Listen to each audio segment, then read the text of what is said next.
Hey everyone, today we're doing something different. I am going to show you how to play a card game called Swoop, and I'm betting that you have never heard of it.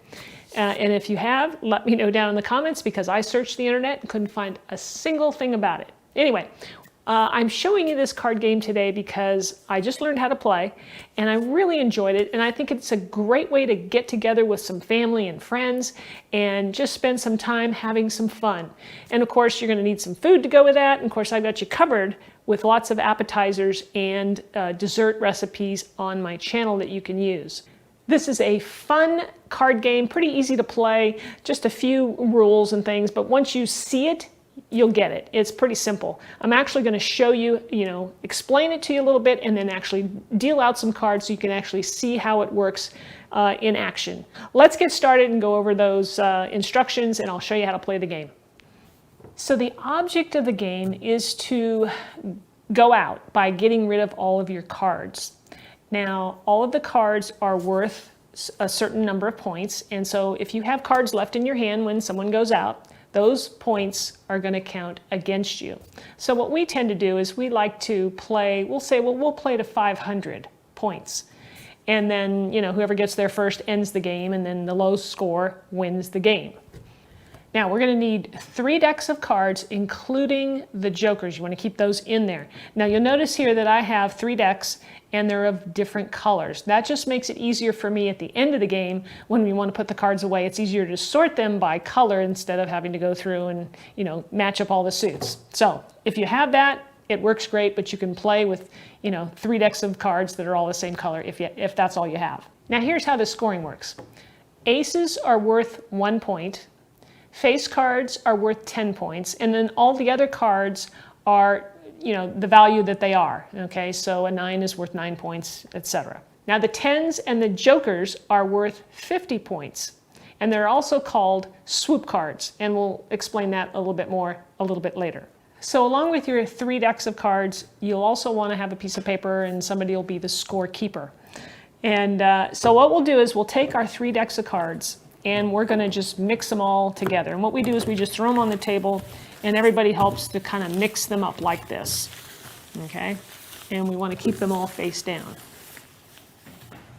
So once we have all the cards mixed up on the table, each player will draw out 19 cards and keep them face down so you can't see them. Okay? And so you're going to count out, like I said, each player is going to take out 19 cards. Once all the players have their 19 cards, have everybody go through and just pick a card to see who goes first. High card goes first. So I picked a 10, a swoop card. That person got a 2, and that person got a 3. So I get to go first. I get to start the game. So we'll take all these cards, and we are going to just push them aside on the side of the table. They are no longer in play. All right, so now each player takes their little pack of cards and they place 4 of them face down. Then you're going to place a card on top of each pile, face up. So now you want to take the rest of your cards and place them in numerical order. So you can see here I've got the swoop cards, the 2 10s, and the joker over here. And then I got a couple of kings, and then I'll put my queen and my jack. You get the idea. I got a couple of 9s there. Let's see. I think that's pretty good. And then we're ready to play. And so since I'm the first person to play, I'm going to want to play a high card. So my options here, I would probably play these 2 kings, and I would take them and say 2 kings and place them out on the table. All right, so I played 2 kings, right? Player number 2 is now going to play their hand, and they need to play either a king or several kings. You can play, as many kings as you have. That would be a good thing to get rid of the most you can, and that would be called a swoop. So if you play any 4 or more of a card, that's called a swoop. That's a good thing. The cards will then be pushed out of play, okay? And then that same player gets to start a new set, okay? They can play whatever they want from their hand. And then the next turn after that will then have to play either at it or below it. let's say they played 2 9s, all right? Then the next player would have to play some more 9s, maybe make a swoop out of it to get rid of it, or they play under it. If you can't play under it, then you have to play whatever you have, and then that means that you have to take the pile and put it in your hand. So I'm going to go through a few rounds of hands here so you can see how the game is played and some strategies, but I'm not going to play the whole game because it'll take too long. Okay, so let's just follow the play here. I've got my 2 kings that the player number 1 played, that's me, and this is what we have in our hand. Now you also want to take into account these cards up here as well. Now they're all pretty low, and the highest card that I have, I don't have any kings or queens or anything like that, is 9. Okay, so I have 2 9s, so I would play 2 9s, and I would call, oh wait, I have 3 9s. I would call out 3 9s, and then it would be player number 3's turn.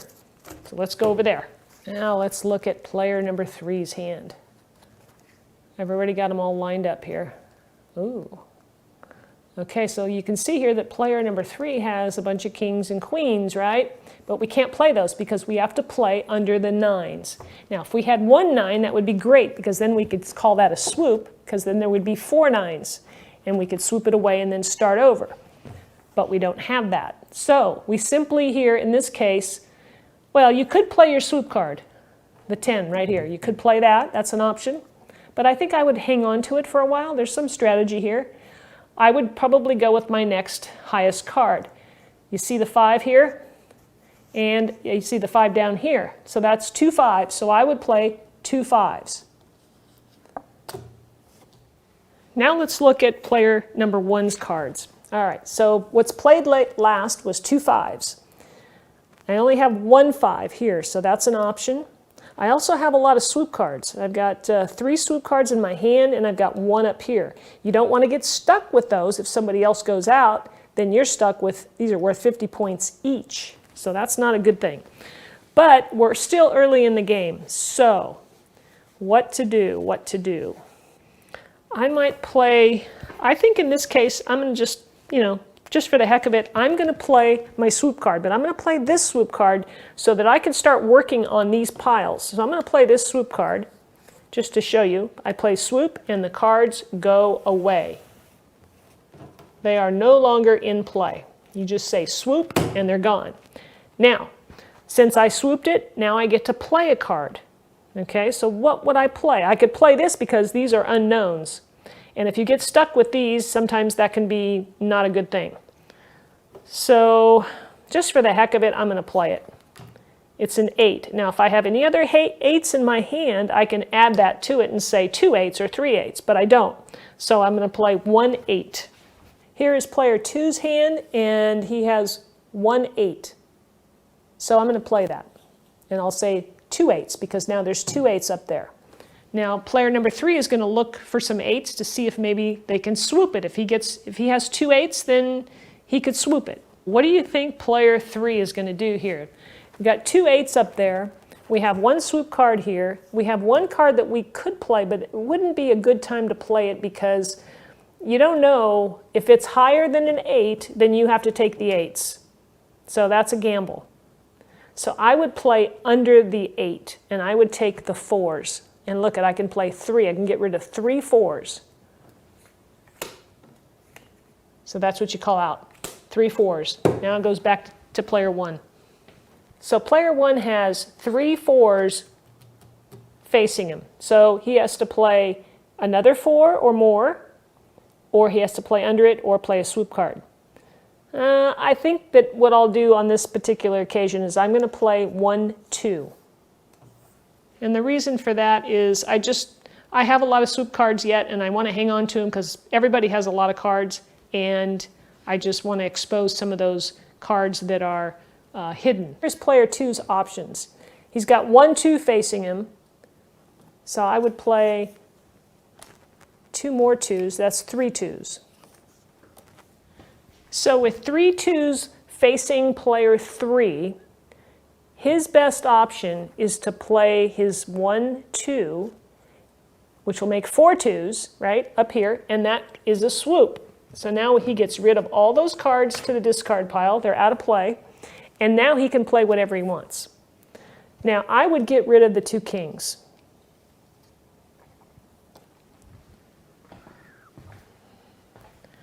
Okay, so player 1 now has 2 kings facing him, has lots of options.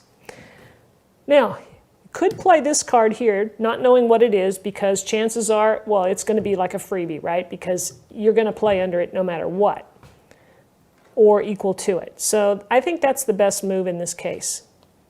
Oh, it's a swoop card. Look at that. That means this pile goes away, and it's still player number 1's turn. That being the case, I would take a queen and play the next highest card. 1 queen. Player 2 has some options. Player 2 here can play, what's his next highest card? A 7. You could play a 7, you could play a couple 6s, or you could play one of these because it's a queen. It's kind of high. Chances are better that you'll be able to play under it. I'm going to go ahead and take that chance. It's a 6, okay? If you have any other 6s, and we do, we can play those as well. So there's 3 6s. Keep in mind that you always want to keep track of the other cards that the players have, how many they have. You know, at the top, this player here, it doesn't have too many. Their cards are a little bit lower. Just keep that in mind. So for player number 3, there's 2 6s presented to them. I would probably take the 2 3s and play that. We'll play under that. So I hope that going through a game for you and showing you how it's played and maybe just some ideas on strategy of when to play certain cards helps you out, helps you to understand how to play the game better. I'm also going to include some written instructions in the description of the video. Click down there, you could copy and paste it, print it out, and then that way it would be a guide for you. But it's pretty simple. Once you start playing and getting the hang of it, it really comes together pretty easily. So I hope you enjoyed that. I hope you try this. It's a lot of fun. Get together with family and friends and just have some real good quality time. Enjoy playing a game and having some food. Make some of my appetizers and desserts, and you'll have a great time. Thanks so much for watching. We'll see you next time.